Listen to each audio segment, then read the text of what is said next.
ਪੰਜਾਬ ਦੇ government EMPLOYEES ਤੇ pensioners ਦਾ DA/DR arrear ਦਾ matter ਹੁਣ ਇੱਕ ਹੋਰ ਇੰਪੋਰਟੈਂਟ ਟਰਨ ਤੇ ਆ ਗਿਆ ਹੈ। ਇੱਕ ਪਾਸੇ ਹਾਈ ਕੋਰਟ ਦੇ ਆਰਡਰਸ ਤੇ ਹੁਣ 17 ਅਗਸਤ ਨੂੰ ਪੰਜਾਬ ਫਾਈਨੈਂਸ ਡਿਪਾਰਟਮੈਂਟ ਦੀ ਨਵੀਂ ਲੈਟਰ, ਜਿੱਥੇ ਕਿਹਾ ਗਿਆ ਹੈ ਕਿ ਧਨੋਆ ਜਜਮੈਂਟ ਦੇ ਬੇਸਿਸ ਤੇ ਕੋਈ ਆਰਡਰ ਫਾਈਨੈਂਸ ਡਿਪਾਰਟਮੈਂਟ ਦੀ ਪ੍ਰਾਇਰ ਕਨਕਰੈਂਸ ਤੋਂ ਬਿਨਾ ਇੰਪਲੀਮੈਂਟ ਨਹੀਂ ਕੀਤਾ ਜਾਵੇਗਾ। ਤਾਂ ਸਵਾਲ ਇਹ ਹੈ ਕਿ ਫਾਈਨੈਂਸ ਡਿਪਾਰਟਮੈਂਟ ਦੀ ਅਪਰੂਵਲ ਕਿਉਂ? ਕਿ DA ਦੇ ਏਰੀਅਸ ਤੇ ਫੇਰ ਕੋਈ ਰੁਕਾਵਟ ਆ ਗਈ ਹੈ ਜਾਂ ਗਵਰਨਮੈਂਟ ਸਿਰਫ ਇੰਪਲੀਮੈਂਟੇਸ਼ਨ ਨੂੰ ਸੈਂਟਰਲੀ ਕੰਟਰੋਲ ਕਰ ਰਹੀ ਹੈ? Hi, I am Prabhdeep and welcome to the real room with Prabhdeep. ਪਹਿਲੇ ਸਮਝਦੇ ਕਿ ਪੂਰਾ ਮੈਟਰ ਕੀ ਹੈ। DA ਯਾਨੀ ਡੇਅਰਨੈਸ ਅਲਾਉਂਸ ਤੇ ਪੈਨਸ਼ਨਰਸ ਲਈ DR ਡੇਅਰਨੈਸ ਰਿਲੀਫ। ਪੰਜਾਬ ਦੇ EMPLOYEES ਤੇ ਪੈਨਸ਼ਨਰ ਦਾ ਲੌਂਗ ਸਟੈਂਡਿੰਗ ਇਸ਼ੂ ਹੈ ਕਿ DA/DR ਸੈਂਟਰਲ ਗਵਰਨਮੈਂਟ ਪੈਟਰਨ ਦੇ ਅਕੋਰਡਿੰਗ ਮਿਲਣਾ ਚਾਹੀਦਾ ਹੈ। ਇਸ ਮੈਟਰ ਵਿੱਚ Nirmal Singh Dhanoa and others versus state of Punjab and others case important ਬਣਿਆ। 8 ਅਪ੍ਰੈਲ 2026 ਨੂੰ ਸਿੰਗਲ ਜੱਜ ਨੇ ਪੈਂਡਿੰਗ DA/DR ਨੂੰ ਸੈਂਟਰਲ ਪੈਟਰਨ ਦੇ ਅਕੋਰਡਿੰਗ ਰਿਲੀਜ਼ ਕਰਨ ਦੇ ਡਾਇਰੈਕਸ਼ਨਸ ਦਿੱਤੇ। ਪੰਜਾਬ ਗਵਰਨਮੈਂਟ ਨੇ ਇਸ ਜਜਮੈਂਟ ਨੂੰ LPA ਵਿੱਚ ਚੈਲੰਜ ਕੀਤਾ। ਫਿਰ 3 ਅਗਸਤ ਨੂੰ ਡਿਵੀਜ਼ਨ ਬੈਂਚ ਨੇ ਗਵਰਨਮੈਂਟ ਦੀ ਅਪੀਲ ਡਿਸਮਿਸ ਕਰ ਦਿੱਤੀ। ਪੈਂਡਿੰਗ DA ਤੇ DR ਰਿਲੀਜ਼ ਕਰਨ ਲਈ 2 ਹਫ਼ਤਿਆਂ ਦਾ ਟਾਈਮ ਦਿੱਤਾ ਗਿਆ। ਡਿਲੇ ਦੀ ਸਿਚੁਏਸ਼ਨ ਵਿੱਚ 6% ਇੰਟਰਸਟ ਦਾ ਡਾਇਰੈਕਸ਼ਨ ਵੀ ਹੈ ਤੇ ਚੀਫ ਸੈਕਟਰੀ ਨੂੰ 31 ਅਗਸਤ ਤੱਕ ਕੰਪਲਾਇੰਸ ਰਿਪੋਰਟ ਦੇਣੀ ਹੈ। ਹੁਣ ਦੇਖਦੇ ਕਿ 17 ਅਗਸਤ ਦੀ ਲੈਟਰ ਵਿੱਚ ਹੈ ਕੀ। फाइनेंस डिपार्टमेंट में सारे एडमिनिस्ट्रेटिव डिपार्टमेंट्स ਨੂੰ ਕਿਹਾ ਹੈ ਕਿ ਜੇ ਤਨੋਆ ਜਜਮੈਂਟ ਜਾਂ ਰਿਲੇਟਡ LPA ਆਰਡਰਸ ਦੇ ਬੇਸਿਸ ਤੇ ਕਿਸੇ ਡਿਪਾਰਟਮੈਂਟ ਵਿੱਚ ਕੋਈ ਕੇਸ ਡਿਸਾਈਡ ਹੋਇਆ ਹੈ ਤਾਂ ਉਸ ਦੀ ਕੰਪਲੀਟ ਡਿਟੇਲਸ ਫਾਈਨੈਂਸ ਡਿਪਾਰਟਮੈਂਟ ਨੂੰ ਭੇਜੀ ਜਾਏ। ਤੇ ਸਭ ਤੋਂ ਇੰਪੋਰਟੈਂਟ ਜੋ ਉਹਨਾਂ ਨੇ ਕਿਹਾ ਹੈ, no such orders may be implemented without prior concurrence of the finance department। ਇਹਨੂੰ ਸਿੰਪਲ ਵਰਡਸ ਵਿੱਚ ਸਮਝੀਏ ਤਾਂ ਡਿਪਾਰਟਮੈਂਟ ਆਪਣੇ ਲੈਵਲ ਤੇ ਡਾਇਰੈਕਟਲੀ ਆਰਡਰ ਇੰਪਲੀਮੈਂਟ ਨਹੀਂ ਕਰੇਗਾ।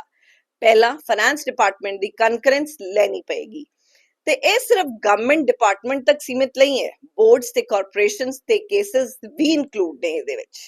ਹੁਣ ਦੇਖਦੇ ਕਿ DA ਤੇ ਕੀ ਫੇਰ ਰੋਕ ਲਗਾ ਦਿੱਤੀ ਗਈ ਹੈ? ਨਹੀਂ, ਇਹ ਲੈਟਰ ਨਹੀਂ ਕਹਿੰਦੀ ਕਿ DA ਨਹੀਂ ਦੇਣਾ, ਨਾ ਹੀ ਇਹ ਕਹਿੰਦੀ ਹੈ ਕਿ ਹਾਈ ਕੋਰਟ ਦਾ ਆਰਡਰ ਸਟੇ ਹੋ ਗਿਆ। ਸੋ ਇਸ ਨੂੰ DA ਕੈਂਸਲ ਕਰਨ ਵਾਲੀ ਲੈਟਰ ਕਹਿਣਾ ਕਰੈਕਟ ਨਹੀਂ ਹੋਵੇਗਾ, ਪਰ ਹਾਂ ਇੰਪਲੀਮੈਂਟੇਸ਼ਨ ਤੇ ਫਾਈਨੈਂਸ ਡਿਪਾਰਟਮੈਂਟ ਦਾ ਫਾਈਨੈਂਸ਼ੀਅਲ ਚੈੱਕ ਪੁਆਇੰਟ ਜ਼ਰੂਰ ਲਗਾ ਦਿੱਤਾ ਗਿਆ ਹੈ। ਫਿਰ ਇਹ ਲੈਟਰ ਹੁਣ ਕਿਉਂ?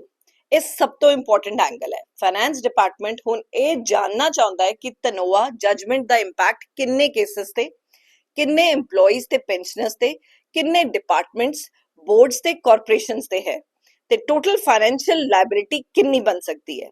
ਤੇ ਇੱਥੇ 14,191 ਕਰੋੜ ਦਾ ਫਿਗਰ ਇੰਪੋਰਟੈਂਟ ਹੈ। DA/DR ਏਰੀਅਰਸ ਦੀ ਕਿਊਮੂਲੇਟਿਡ ਲਾਇਬਿਲਿਟੀ ਦਾ ਇਹ ਫਿਗਰ ਗਵਰਨਮੈਂਟ ਦੇ ਰਿਕਾਰਡ ਵਿੱਚ ਵੀ ਡਿਸਕਸ ਹੋਇਆ ਹੈ। ਗਵਰਨਮੈਂਟ ਨੇ ਏਰੀਅਰਸ ਨੂੰ ਫੇਜ਼ਸ ਇੰਸਟਾਲਮੈਂਟਸ ਕਲੀਅਰ ਕਰਨ ਲਈ ਲਿਕੁਇਡੇਸ਼ਨ ਪਲਾਨ ਵੀ ਬਣਾਇਆ ਸੀ। ਸੋ ਸਿੰਪਲ ਵਰਡਸ ਵਿੱਚ ਇਹ ਪੰਜਾਬ ਦੇ ਖਜ਼ਾਨੇ ਤੇ ਵੱਡਾ ਫਾਈਨੈਂਸ਼ੀਅਲ ਬਰਡਨ ਹੈ। ਹੁਣ ਇੱਥੇ ਗਵਰਨਮੈਂਟ ਦਾ ਐਂਗਲ ਵੀ ਸਮਝ ਲੈਣੇ ਹੈ। ਗਵਰਨਮੈਂਟ ਦੇ ਪਰਸਪੈਕਟਿਵ ਤੋਂ ਇਹ ਸੈਂਟਰਲਾਈਜ਼ਡ ਪ੍ਰੋਸੈਸ ਦਾ ਬੈਨੀਫਿਟ ਹੋ ਸਕਦਾ ਹੈ। ਸਾਰੇ ਕੇਸਸ ਵੈਰੀਫਾਈ ਹੋਣਗੇ, ਕੈਲਕੂਲੇਸ਼ਨ ਯੂਨੀਫਾਰਮ ਰੱਖੀਆਂ ਜਾਣਗੀਆਂ ਤੇ ਫਾਈਨੈਂਸ਼ੀਅਲ ਇੰਪੈਕਟ ਨੂੰ ਪ੍ਰੋਪਰਲੀ ਅਸੈਸ ਵੀ ਕੀਤਾ ਜਾਏਗਾ। ਹੁਣ ਇੱਥੇ EMPLOYEES ਦਾ ਵੱਡਾ ਕੰਸਰਨ ਕੀ ਹੈ? ਸਭ ਤੋਂ ਵੱਡਾ ਸਵਾਲ ਹੈ ਫਾਈਨੈਂਸ ਕਨਕਰੈਂਸ ਕਿੰਨੇ ਟਾਈਮ 'ਚ ਮਿਲੇਗੀ।